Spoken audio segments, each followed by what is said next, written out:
이더리움 가격이요. 지금 저점 대비 240% 가까이 상승이 나왔단 말이죠. 네. 상승 자체가 이렇게 나왔다 보기 때문에 우리는 당연하게도 이더리움을 보유하고 있는 직관적인 기업들만이 주가가 상승할 것이야 라고 생각을 할 거예요. 네. 대부분의 투자자분들이.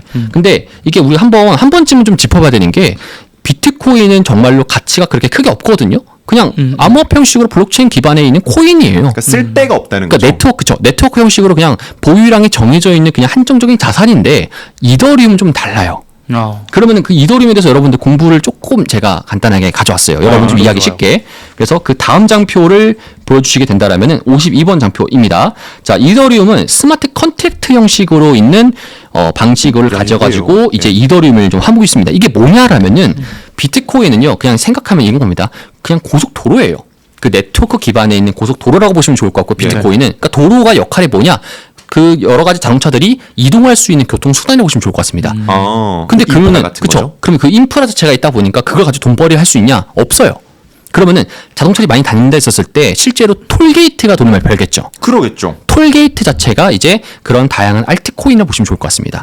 그래서 그거를 통과를 시켜서 어디 정착지로 갈 건지를 봐야 되는데 우리가 비트코인은 알트코인을 부르지 않고 알트코인들은 이제 그 중에 대장이 이더리움이지 않습니까? 네. 그럼 이더리움이 어떤 형식으로 하길래 이렇게 되냐? 스마트 컨트랙트라고 해서 이더리움 네트워크에 올려져 있는 조건, 규칙, 행동을 코드로 작성한 계약. 조금 어렵죠? 네. 이게 예를 들면 이겁니다. 자판기에서 특정한 메뉴들, 뭐 코카콜라가 있고, 뭐 펩시가 있고, 뭐 환타가 있고, 사이다 있고 다양하잖아요. 우리가 돈을 넣은 다음에 누르면은 그 제품이 나오잖아요. 네. 그런 형식으로 계약하는 게 바로 스마트 컨트랙트 계약이에요.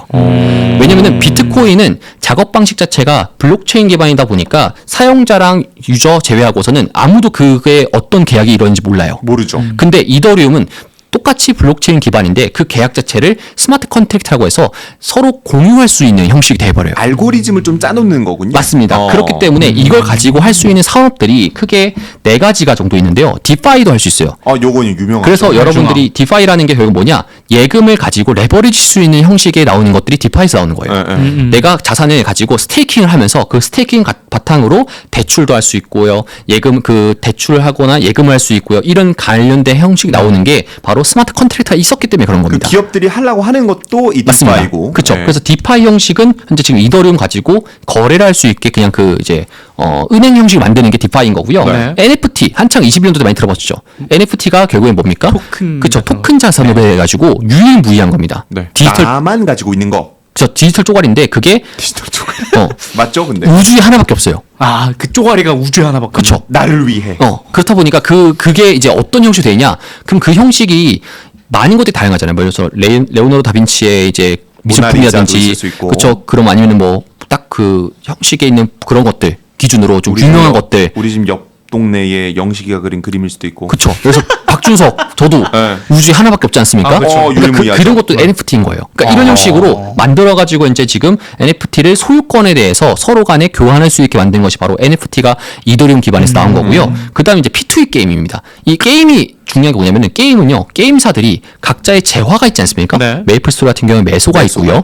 뭐 다른 게임들 같은 경우에는 각자만의 그런 재화들이 분명 존재하지 않습니까? 롤의 RP 막 이런 게 맞습니다. 근데 그런 재화들도 역시나 재화들에서 결국에는 그걸 바탕으로 우리가 거래를 한다 했었을 때 어떤 아이템을 사잖아요. 그 아이템들도 만약에 높은 유의 강화를 하게 되면은 그것도 NFT가 되잖아요. 8강, 9강 막 그렇죠. 이렇게 하는 거죠. 그렇다 보니까 이거를 착안해서 게임사들이 이거 이더리움 기반으로 우리가 쓸 수 있지 않을까? 해가지고 만들었던 게 플레이 투 언이라고 해서 게임을 토대로 돈 버는 그런 게임 형식으로 P2E 게임을 만들게 됩니다. 그래서 P2E 게임이 이더리움 기반이에요. 어떤 식이냐면은 그래요? P2E 게임에서 우리가 실제로 여러 가지 게임들이 있는데 이후에도 제가 말씀드릴 거지만 게임에서 나왔던 재화나 어떤 제품들을 판매했었을 때 그 교환 가치가 뭐냐? 이더리움입니다. 그럼 이더리움 가격이 상승이 된다라면은 그 사람들이 유저가 많아지겠죠. 당연히 이더리움을 준다는데 그 게임을 안 할까요? 그쵸. 그렇다 해야죠. 보니까 P2E 게임들도 이더리움 기반으로 우리가 보시면 좋을 것 같아요. 야, 그게 신기하네. 그래서 이런 형식으로 되게 있는데 이제 다음 장표입니다. 네. 이더리움은요. 그러면은 이제 어떻게 해야지 이게 그 아까 말씀드린 스마트 컨트랙트가 이용이 되냐? 네. 바로 가스비입니다. 가스비요? 가스비라고 해서 현재 지금 이제 이더리움 기반으로 봤었을 때 이 가스비가 결국에는 이제 이런 겁니다. 실제로 교환 가치 할 때 네트워크를 연결시켜줬을 때 서로 간 서로에게 연결해줬을 때 그 비용에 대해서 연결 비용이라고 보시면 좋을 것 같아요. 그 연결 비용이 저렴한 상태예요. 그 비트코인 같은 경우에 가스비가 굉장히 비싼데 서로 전송했을 때 굉장히 비싸거든요. 그래서 비트코인은 사업을 할 수가 없어요. 그래서 비트코인은 그냥 재화의 가치만 존재하는 거고 비용이 너무 많이 드는구나. 이더리움은 그거를 이제 그 혁신을 해가지고 99% 정도로 가까이 저렴하게 만들어놨습니다. 싸요. 그래서 가스비가 저렴한 거고, 그래서 그 가스비가 현재 지금 이 이더리움 가치상에서 10억 분의 1 형식으로 재화를 쪼갠 겁니다. 그래서 그 재화가 가치가 얼마냐? 가스비가 얼마냐? 14원 정도예요. 되게 그렇다 싸네요. 보니까 이걸 바탕으로 사업이 되는 겁니다. 그래서 알트코인이라 불리는 거예요. 그러니까 비용의 부담이 기업들에 없기 때문에 이더리움 가지고는 자유롭게 좀 사업을 할 수 있다. 네, 맞습니다. 이거죠. 그래서 알트코인의 대장이 이더리움인 이유가요. 가스비가 저렴하기 때문에 그걸 바탕으로 사업을 할 수 있는 겁니다. 다른 알트코인들은 안 그래요? 근데 솔라나는 여기서 가스비를 더 줄인 거죠. 더 싸잖아요. 더 싸잖아요. 네, 그래서 대신에 더 싼데 구동 자체를 할 수 없게, 그러니까 몇 가지 조건을 걸었어요. 그렇다 보니까, 그러니까 이런 겁니다. P2E 게임을 만들 수 없고요. 자율성이 다른 없구나. 것도 만들 수 없고요. 그래서 밈코인밖에 못 하는 거예요. 밈코인 원툴인 거야. 네, 그래서 솔라나라가 왜 올라가냐? 밈코인이 유행할 때 솔라나 올라갑니다. 왜? 밈코인밖에 만들 수 없어요. 걔네들은. 용도가 정해져 있습니다. 네. 그래서 이거를 우리가 알아야 되는 게 이더리움이 현재 지금 가격이 올라가잖아요. 그러면은 우리가 첫 번째 디파이 관련돼 가지고 현재 지금 비트마인이라든지 샤프링크 같은 업종들이 올라갈 수 있지 않습니까? 스테이킹하면서. 근데 그거는 제한적이에요. 그러니까 이더리움에 대해서 너무 단편적밖에 모르기 때문에 그것만 올라가는 겁니다. 이더리움 받아놓고 네. 이걸로 스테이킹 이자 하면서 이런저런 거 하겠다는 너무 제한적인 맞습니다. 아이디어다. 그거 말고 그럼 결국에는 뭘 하냐? NFT나 다른 형식의 이더리움 사업을 체크를 해야 돼요. 이 기업들이. 그쵸. 아예 딴 걸 해야 돼. 이더리움 기반의 사업을 하는 기업들이 더 주가가 좋을 거예요. 그렇다 보니까 그 다음 장표입니다. P2E 게임 관련돼 가지고 제가 몇 가지 설명을 좀 드리려고 싶었는데 벌써 있어요? 네, 있습니다. 진짜요? 그래서 P2E 게임 자체가 지금 예전부터 많이 나왔고요. 실제로 P2E 게임 뭐 첫 번째 페페노드 이게 뭐냐면은 그러니까 진짜 페페코인 있죠. 슬픈 개구리 네. 페페가 있네요. 우리 페페코인 있잖아요. 예. 그 코인 여기서 캐요. 페페코인이 만들어가지고 그냥 파는 게 아니라요. 게임입니다. 게임을 캐는 걸로 그게 가격 가치가 매겨져서. 그 채굴센터 돌리는 게 아니라요. 네, 채굴센터가 이 게임이에요. 실제로 이 게임이 그 우리 보통 그 뭐뭐 키우기 있잖아요. 네. 방치형 게임들. 다마고치 같은 네, 거. 그게 이 게임입니다. 그래서 여기서 채굴해가지고 이 게임을 하면서 이걸 가지고 재화를 가지고 페페코인을 팔아요. 근데 페페코인이 뭐랑 연동이 되냐? 이더리움 연동돼 있습니다. 그렇겠죠. 그래서 페페코인의 가격이 결국 이더리움이 올라가게 되면 이 게임이 유행이 되다 보니까 페페코인도 같이 올라가는 겁니다. 이걸 해야겠다 출근해서. 네, 어떤 느낌인지 아시겠죠? 어떡하죠, 이거? 페페 게임을 해야겠어. 그리고 옆에 있는 엑시 인피니티라는 게임도 예전에 21년도 때 많이 들어봤을 텐데 NFT 기반에 있는 게임이고요. NFT 형식으로 캐릭터가 주어져요. 처음에는 되게 저렴한 형식의 게임 캐릭터겠지만 네. 이 게임 캐릭터들이 서로 막 뭐 강화도 하고 퀘스트도 하고 뭐 하면은 갑자기 확률성으로 좋은 형식의 NFT가 또 나오게 되는데 그걸 가지고 이더리움을 팔게 됩니다. 그러면 캐릭터를. 그쵸. 근데 이 게임 회사는 베트남에서 만든 게임 회사예요. 네. 그리고 샌드박스 같은 경우는 샌드박스 코인 들어보셨죠? 네. 그게 결국 이 게임입니다. 이 형식도 부동산과 창작 게임 형식으로 마인크래프트 비슷하게 하는 게임인데요. 요런 것들이 다 대부분 다 P2E 형식에 있는 게임들이고 와. 그거 파생되어 있는 게 알트코인이에요. 그러니까 이게 게임 자체가 우리나라에도 위믹스 코인 그 유메이드에서 만들었던 유믹스 코인이 미르4라는 게임에서 나왔던 이제 건데 그것도 재화를 코인으로 바꿔주는 시스템인 거고 그 코인도 결국에는 이더리움과 연동이 되어 있습니다. 그렇다 보니까 이더리움 가격이 올라간다, 알트코인 뛴다 했었을 때 이러한 페페 코인 뭐 아니면은 뭐 엑시 인피니티 코인 뭐 다른 코인들이 올라가는 이유가요. 다 연관이 있어서 올라가는 거예요. 게임과 연결이 되어 있으니까. 그렇죠. 게임 사업을 하는 이더리움과. 거기 때문에. 와. 그렇다 보니까 이게 재밌는 게 이더리움의 가격이 올라간다 했었을 때는 당연히 게임에 대한 유저들이 많아지게 되고요. 그렇다 보니까 이 게임의 유저가 있는 그런 회사들도 덩달아 실적이 좋아질 수밖에 없겠죠. 약간 순환 구조네요, 이게. 그렇죠. 그러면은 요걸 봤었을 때 최근에 오늘 텐센트라는 중국의 대형 게임사가 실적 발표를 했거든요. 맞습니다. 실적 어마무시하게 나왔습니다. 장난 아니었어요. 그리고 요걸 체크해야 되는 게 최근 들어서 아시아 국가들 특히나 청년들이 많이 쉬었음이라는 실업이 많잖아요. 청년 실업이. 예. 실제로 사실상 이제 취업할 수 있는 공간도 없겠지만 보통에는 그냥 쉬었음이 그냥 쉬었음. 대부분 많거든요. 네. 근데 그냥 쉬었을 때 그네들이 돈이 없는데 어떻게 그냥 쉴까 생각하잖아요.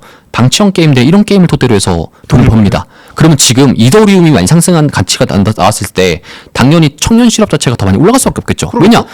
나와서 일하는데 일하는 것보다 그냥 가만히 집에서 앉아가지고 게임하는데 그게 더 돈의 가치가 높아지니까. 네. 그러면은 당연히 게임사들의 실적인 좋아질 수밖에 없습니다.